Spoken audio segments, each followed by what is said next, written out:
warri maqaa waraana bilisummaa Oromootiin immoo waraana bilisummaa Oromoo keessanii maadhee gandaa maadhee garaagaraatiin uummata burjaajessitanii uummata gandaan bittiltanii biyya arabaa keessatti biyya garaagaraa keessatti wal ijaartanii diraamaa hojjettan yoo ta'e isin waa'ee keessan dubbachuudhaan miti isinii yeroo isinitti dukkanaa'e wanta ta'eef guyyaatti isinitti dhiyee isee kana keessa butachuudhaaf yaada gara namaa gara dabarsuudhaaf wanta fedha keessan dhugoonfachuudhaaf qawwee baattee minaan yuutuu qawwee koo bira kaa'ee nan fakkaadha miti isa kana miti dubbiin.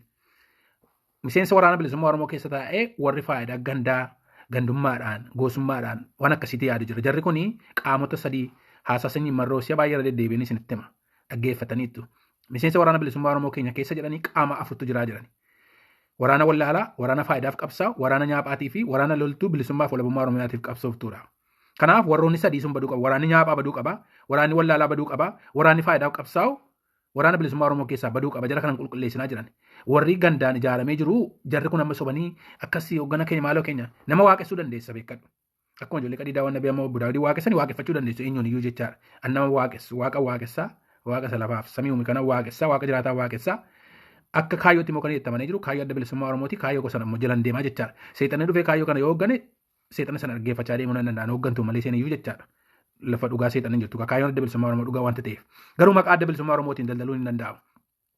Isin galeera xinnoo see dhimma obbo Daawudii hojii wal qabadhee tan xiqqoo see yaada lamaan sadan tokko gaaffii lamaan sadan tokko sammuu keessan keessa akka deebi'u. Tokko hamilee ittiin jireenyaa guddataa yookaan sobilaafaa ittiin qeeqan hin qaban isaan jechaadha.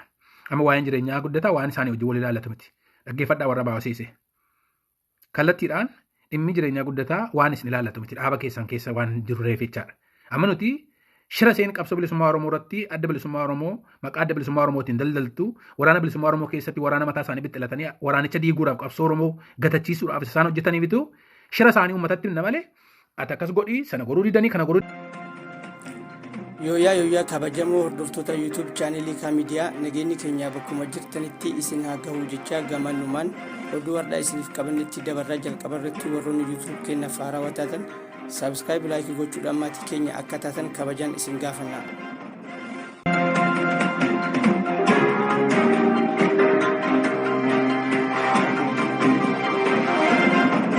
Danjinne takkaa waa'ee seesiraan kan maaliif 2018 mootummaatti mallatteessanii harka kennatanii mootummaa kana wajjin hojjechuudhaaf galleerraa nuyi mootummaa kana wajjin hojjennu jedhanii Oromootti lallabataniitu waraana 2300 akkas gurguranii isa kaan summiin isa kaan maaliin daaraa godhanii balleessaniitu harka duwwaatti gashanii